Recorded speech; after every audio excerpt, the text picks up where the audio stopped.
Hello दोस्तों, आप सभी का खैर मकदम है आपके अपने ही YouTube channel A to Z info पर। दोस्तों, आज हम डिस्कस करेंगे सीटेट उर्दू लैंग्वेज के सिलेबस के बारे में। और इसमें हम जानेंगे कि आपका जो निसाब है उर्दू का, चाहे वो ज़बान अव्वल हो, ज़बान दोम हो, फर्स्ट लैंग्वेज हो, सेकंड लैंग्वेज हो, उसमें क्या क्या पूछा जाएगा उसे हम समझेंगे। और इस पैटर्न पे अगर आप तैयारी करेंगे और इस निसाब पे अगर आप तैयारी करेंगे तो आपकी तैयारी अच्छी होगी। और मैं इसी पैटर्न पे बहुत सारे वीडियोस भी बना चुका हूँ, उन्हें आप देखें और इस सिलेबस को देखिए। एटलीस्ट आप लोग इस सिलेबस का प्रिंट आउट आप लोग निकाल लीजिए, ठीक है। और इसके बेस पे तैयारी करेंगे तो आप उर्दू में अच्छे नंबर हासिल कर सकते हैं। तो इसका प्रिंट आप लोग निकलवा लीजिएगा, 4 पेज का है, 4 से 5 रुपये लगेगा। कोशिश कीजिए कलर में निकालेंगे तो और इफेक्टिव रहेगा, जिससे आपके जहन में ये बात रहेगी कि आपको क्या क्या तैयारी करनी है। तो चलिए स्टार्ट करते हैं। और मैंने इसमें उन्हीं बातों को रखा है जो आपके एग्ज़ाम के हवाले से रिलेटेड है, और कुछ चीज़ों को ऐड भी किया है। तो वो सारी चीज़ें इसमें पढ़ने वाली चीज़ें हैं। मैंने प्रीवियस पेपर को जो देखा है या जो मैंने मटेरियल तैयार किया है, उन सारी चीज़ों को एनालिसिस करने के बाद मैंने इसको तैयार किया है, तो आपको इससे मदद मिलेगी। तो देखते हैं पेपर 1 और पेपर 2 के बारे में। और दोनों में पहले देखते हैं आपका जो लैंग्वेज 1 हो या लैंग्वेज 2, 30-30 नंबर के आपके होते हैं। ये लैंग्वेज 1 आप रख रहे हैं या लैंग्वेज 2, ज़बान अव्वल या दोम। पहला जो आपका 15 नंबर का होगा वो आपका लैंग्वेज कम्प्रीहेंशन, जो जिसमें ज़बान की तफहीम होती है।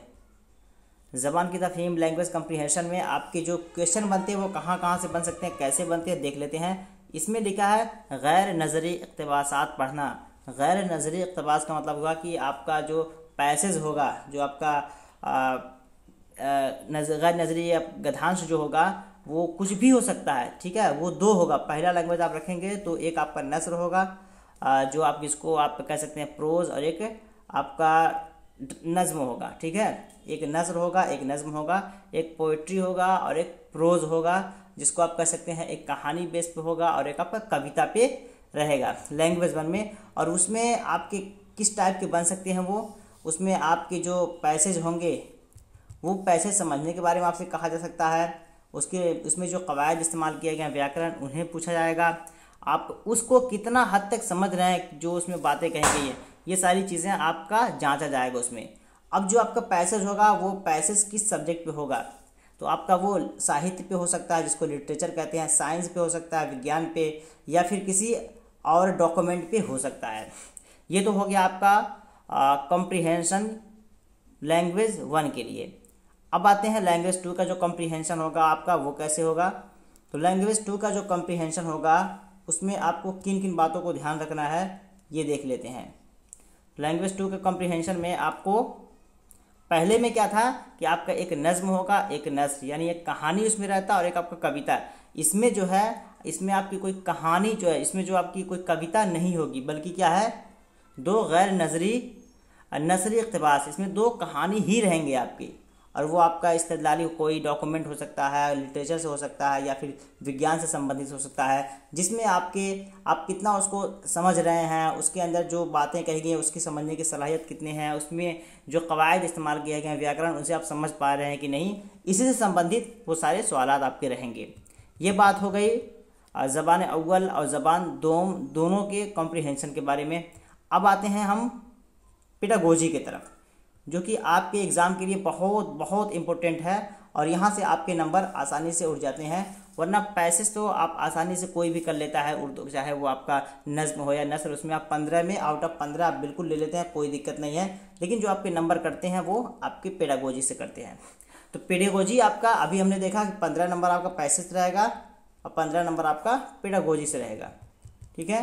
तो ये दोनों 15-15 का सेट है, जिसमें आपका टोटल 30 मार्क्स का हो जाता है। तो यहाँ पे हम देखते हैं पहला जो आपका पूछा जाएगा इसमें वो रहेगा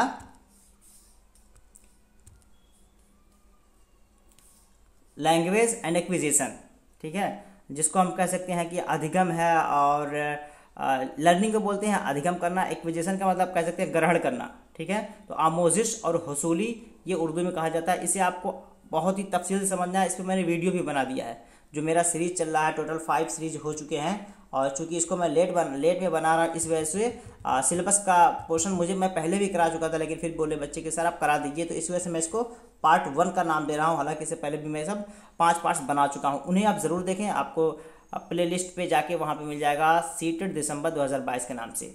इसमें आपको क्या देखना है, तदरीस ज़बान के उसूल, ठीक है, ज़बान पढ़ाने के क्या क्या उसूल हैं, क्या क्या सिद्धांत हैं वो देखना है। और सुनने और बोलने का किरदार, ज़बान के काम और बच्चे बतौर वसीला ज़बान को कैसे इस्तेमाल करते हैं, बच्चों के बारे में, बच्चे जो ज़बान सीखते हैं, हासिल करते हैं, या जो टीचर क्लासरूम में पढ़ाता है बच्चों के ज़बान को किस तरह इस्तेमाल करता है, बच्चे मुख्तलिफ़ ज़बान के आते हैं उन्हें एज ए टूल कैसे इस्तेमाल करता है, ये चीज़ें आपको समझने की ज़रूरत है और पढ़ने की ज़रूरत है।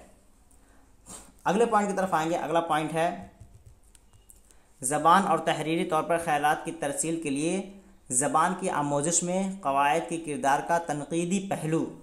देखिए, ज़बान और तहरीरी तौर पर, यानी ज़बान चाहे आपका बोलने से मुताल्लिक़ हो या लिखने से मुताल्लिक़ हो, इस पर क्या करेंगे, बच्चे जो ख़यालात अपनी शेयर करेंगे, ठीक है, आमोज़िश में सीखने के दौरान अपने ख़यालात जो शेयर कर रहे हैं, उसमें जो क़वायद इस्तेमाल कर रहे हैं, उस पर आपका जो पहलू होगा कि बच्चे कैसे सीख रहे हैं, उसमें आप और बेहतरी क्या ला सकते हैं, ये सारी चीज़ें भी आपको समझने की ज़रूरत है। बच्चे कैसे सीखते हैं, माहौल से सीखते हैं, अपने पीयर ग्रुप से ज़्यादा सीखते हैं कि अपने क्लासरूम में सीखते हैं ज़्यादा हैं, या अपने बच्चों के साथ, अपने पेरेंट्स के साथ रह करके, वालिदैन के साथ रह करके सीखते हैं। तो ये सारी बातें आपको ध्यान रखने की ज़रूरत है। अगले पॉइंट की तरफ आएंगे। अगला पॉइंट हमारा है कसीर लिसानी जमात में ज़बान की तदरीस की मसाइल। अगर एक क्लासरूम में हिंदी पढ़ने वाले, उर्दू पढ़ने वाले, अंग्रेज़ी पढ़ने वाले सारे तरह के बच्चे हैं, सारे ज़बान, सारे मुख्तलिफ़ इलाके से बच्चे आ रहे हैं और बहुत सारी भाषा जानते हैं, तो ऐसे के बीच में क्या होगा, आपको उर्दू पढ़ाते वक्त आपको बहुत सारी पेचीदगियाँ होंगी, बहुत सारी दुश्वारियाँ होंगी, समस्याएं होंगी, बच्चे गलती करेंगे, बच्चे के अंदर कोई ना कोई नुक्स पाया जाएगा, डिफिशियंसी पाया जाएगा, डिसलेक्सिया पाया जाएगा, डिसग्राफिया, डिसकैलकुलिया। तो उनके समाधान के लिए, उनके हल के लिए आप क्या करेंगे, ठीक है, इस पर मैं बिल्कुल एक पूरा वीडियो बनाऊँगा डिफिशियंसी पे, डिसलेक्सिया, डिसग्राफिया, ठीक है, तो ये क्लियर होगा। और पहले वीडियो भी बना चुका हूँ, लेकिन अब मैं इसको फिर क्वेश्चन वाइज कराऊंगा। तो अभी मैं सिलेबस डिस्कस कर रहा हूँ, तो सिलेबस के हवाले से ही मैं बात करूँगा। लैंग्वेज स्किल्स, अगला पॉइंट जो हमारा है वो है लैंग्वेज स्किल। इसको देख लेते हैं कि लैंग्वेज स्किल में क्या क्या आपको देखना है। लैंग्वेज स्किल के अंदर ज़बान की तफ़हीम और सलाहियत का अंदाज़ कदर करना, सुनना, बोलना, पढ़ना, लिखना, ठीक है। ये क्या है कि लैंग्वेज स्किल में क्या है कि आप जो पढ़ा रहे हैं, बच्चा कितना सुन रहा है, और सुनने के बाद वो कितना ऑब्जर्व करके, कितना वो अपने अंदर समा करके बोल रहा है, पढ़ने का अंदाज़ कैसा है, लिखने का अंदाज़ क्या है। तो ये total listening, speaking, reading, writing, सुनना, बोलना, पढ़ना, लिखना, ये महारत बच्चों के अंदर पैदा करनी है आपको। और फिर उसको आपको इवेल्युएट करना है, उसका मूल्यांकन करना है, उसका अंदाज़े कदर करना है, उसको जाँचना है, उसको असेस करना है। अगले पॉइंट की तरफ आते हैं। अगला पॉइंट हमें तदरीसी आमोज़शी मवाद। तदरीसी आमोज़शी मवाद में क्या है, दरसी किताब, मल्टीमीडिया, क्लासरूम के कसीर लिसानी वसाइल, यानी आपकी जो टेक्स्ट बुक है, ठीक है, या मल्टीमीडिया है, या क्लासरूम के जो बहुभाषीय बच्चे हैं, उनको एज अ टूल, उनको एज अ रिसोर्स आप कैसे इस्तेमाल करेंगे, या उनको पढ़ाने के दौरान क्या आप इग्नोर करेंगे, या सारे भाषाओं को आप सम्मान करेंगे। ये भी आपको समझने की ज़रूरत है कि आप मल्टीमीडिया की मदद से बच्चों को भाषा आप आसानी से सिखा सकते हैं। बच्चे को अगर सुनने में दिक्कत हो रही है, देखने में दिक्कत नहीं हो रही है, देखने में दिक्कत हो रही है, सुनने में दिक्कत नहीं हो रही है, तो जो बच्चे सुन सकते हैं उनको हम ऑडियो सुना देंगे, जो बच्चे देख सकते हैं उन्हें वीडियो दिखा देंगे। तो मल्टीमीडिया की मदद से हम बच्चों को क्या करेंगे, अच्छी शिक्षा देंगे। अगले पॉइंट की तरफ आते हैं। इसको मैंने ऐड किया है तशख़ीसी जाँच, ठीक है। तशख़ीसी जाँच भी आपको समझने की ज़रूरत है। इसमें आप क्या करेंगे, बच्चों का निदानात्मक परीक्षण आप करेंगे, बच्चों का तशख़ीसी जाँच करेंगे। जाँच करने के बाद जो समस्या बच्चों के अंदर रहेगी, जो परेशानी बच्चों के अंदर रहेगी, उसकी क्या करेंगे, हम इस्लाह करेंगे, उसमें हम सुधार पैदा करेंगे। उसको बोलते हैं रेमेडियल टीचिंग, और तशख़ीसी जाँच को बोलते हैं डायग्नोस्टिक। तो ये चीज़ है दौरान तदरीस। कोई सी भी लैंग्वेज आप पढ़ा रहे हैं, कोई सी भी भाषा आप पढ़ा रहे हैं, उर्दू, हिंदी, इंग्लिश या कोई और ज़बान या कोई और सब्जेक्ट, इसकी ज़रूरत आपको पड़ेगी हर जगह। तो ये पेडागोजी का बहुत ही इम्पोर्टेंट कॉन्सेप्ट माना जाता है। तो ये भी पूछा जा सकता है कि आप बच्चे किसी चीज़ में कमज़ोर हैं तो आप पहले क्या करेंगे, क्या आप उनको रेमेडियल टीचिंग देंगे या डायग्नोस्ट करेंगे, ठीक है, क्या उनका उपचारात्मक शिक्षण उनको करेंगे या पहले निदानात्मक परीक्षण करेंगे।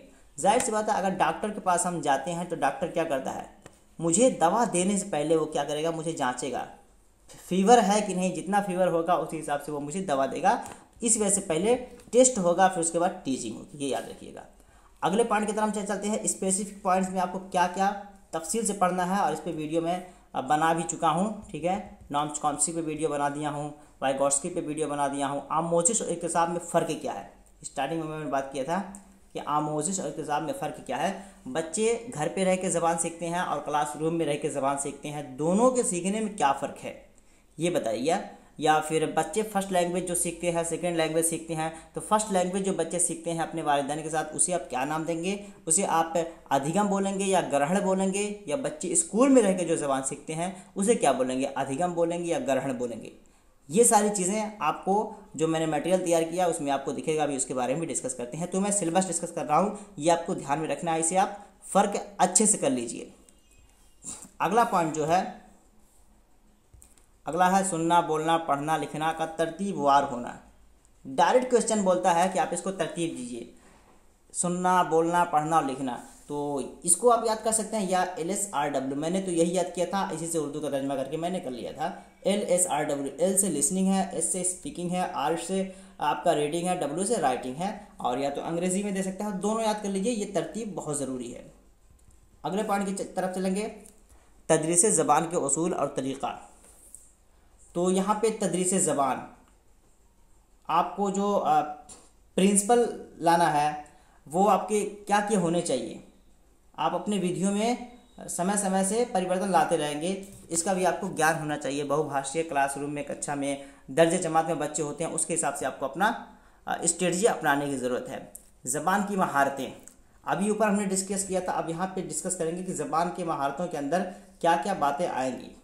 देखिए, ज़बान की महारतों में आपका एक एक्सटेंसिव होता है, इंटेंसिव होता है और एक एक्सटेंसिव होता है, ठीक है। अमीक मुताला और एक वसी मुताला।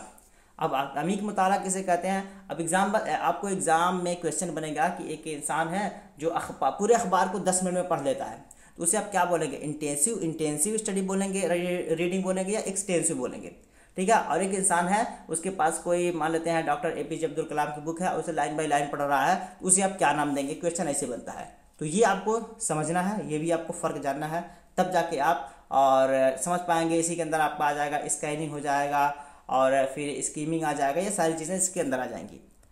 अगला पॉइंट है कवायद का रोल। कवायद का रोल क्या है ये समझते हैं। रोल ऑफ ग्रामर, ग्रामर का रोल भी अपने आप में बहुत ज़्यादा, अगर आपको ग्रामर नहीं आएगी तो आप ज़बान नहीं सीख पाएंगे। अंग्रेज़ी ज़बान हमको अगर सीखना होता है और हिंदुस्तान में अगर हम रह रहे हैं तो हमें ग्रामर जानना ज़रूरी है, क्योंकि हम नेटिव इंग्लिश नहीं है या हमारे आसपास बोले जाने वाली ज़बान नहीं है। तो ग्रामर के मदद से हम ज़बान सीखते हैं और बोलते हैं। तो ग्रामर के बारे में बच्चों को नॉलेज होना चाहिए, इल्म होना चाहिए, उसके मदद से वो ज़बान अच्छी सीख पाएंगे। और फिर ज़बान, सीखी हुए ज़बान का अंदाज़ क़दर, इवेल्यूएशन आप कैसे करेंगे। कंटिन्यूस कॉम्प्रिहेंसिव इवेल्यूएशन हो जाएगा, फिर आप असेसमेंट करेंगे। असेसमेंट के 3 तरह के होते हैं, assessment of learning, assessment as learning, assessment for learning, ठीक है। बच्चों मतलब पढ़ाई के दौरान आप तय्युन कदर करना, पढ़ाई के बाद तय्युन कदर करना, उस्ताद खुद अपना तय्युन कदर करता है, मूल्यांकन करता है। तो ये 3 तरह के आपके हो जाते हैं। ये सारी चीज़ें आपको जानने की ज़रूरत है और ये सारी चीज़ें मैंने वहाँ पे डिस्कस कर रखा है। और उसके बाद ये आपको यहाँ पे देखना है, ब्लूम टैक्सोनॉमी को आप बिल्कुल इसको नहीं आप छोड़ सकते हैं, ठीक है। कॉग्निटिव लर्निंग, इसके आप स्टेप याद कर लीजिए। और फिर अफेक्टिव लर्निंग को क्या कहते हैं उर्दू में, ठीक है। साइकोमोटर को क्या कहते हैं। तो ये आपका जो कॉग्निटिव है, ठीक है, ये आपके हेड से संबंधित है और अफेक्टिव जो है आपके हार्ट से, ठीक है, और साइकोमोटर जो है आपके हैंड से, ठीक है। तो यहाँ पे इसको हेड, हार्ट, हैंड, ठीक है। तो ये आपके समझ में आ गया। Head, heart, hand. डायट पूछेगा HHH किसने दिया, तो ब्लूम टैक्सोनॉमी है, उसका तर्जमा वगैरह पूछे तो आप याद कर लीजिए। वक़फ़ी आमोजिश, जज्बाती या तासुराती आमोजिश, फिर नफ्सियाती हरकी आमोजिश। तो ये है बेसिक चीज़ें हैं, आपकी सारी चीज़ें आज क्लियर नहीं होंगी। यहाँ पे हिंट दे रहा हूँ कि इन्हें आप ज़रूर कवर करके जाएं अगर आप उर्दू में अच्छा स्कोर करना चाहते हैं। और उसके बाद टर्मिनोलॉजी भी आपसे पूछे जाते हैं, जैसा अभी मैंने बताया है कि डायग्नोस्टिक टेस्ट को उर्दू में क्या बोलते हैं, और फिर उसके बाद रिमेडियल टीचिंग को क्या बोलते हैं, उपचारात्मक किसको कहते हैं। तो ये टर्मिनोलॉजी पे वीडियो मैं बना दूंगा, इससे पहले भी बना दिया और फिर बना दूंगा, आप उससे आप मदद ले सकते हैं। और ये सारी चीज़ें आपको इस PDF में मिल जाएगा और आप यहाँ से भी कवर कर सकते हैं, पूरा मटेरियल आप ले सकते हैं और फिर उसके बेस पे आप अपनी तैयारी अच्छी कर सकते हैं। तो वीडियो अगर अच्छा लगा हो तो आप ज़रूर वीडियो को लाइक करें, वीडियो को एटलीस्ट सब्सक्राइब करके रखें। मैं डेली वीडियोस बनाता हूं और ये PDF आपको मेरे डिस्क्रिप्शन बॉक्स में मैंने टेलीग्राम लिंक दिया है, वहां पे आप ज्वाइन हो जाइए। मैं PDF अपने टेलीग्राम पे डाल देता हूं, सारा PDF डालता हूं और जो क्वेश्चन मैं बनाता हूं उसका भी आंसर की के साथ डाल देता हूं। ये सारी चीज़ें आपको मिलती रहेंगी, ये फ़ायदा है मेरे चैनल के साथ जुड़ने का। तो चलिए फिर मिलते हैं नेक्स्ट वीडियो में, तब तक के लिए हैव अ नाइस डे, अल्लाह हाफिज़।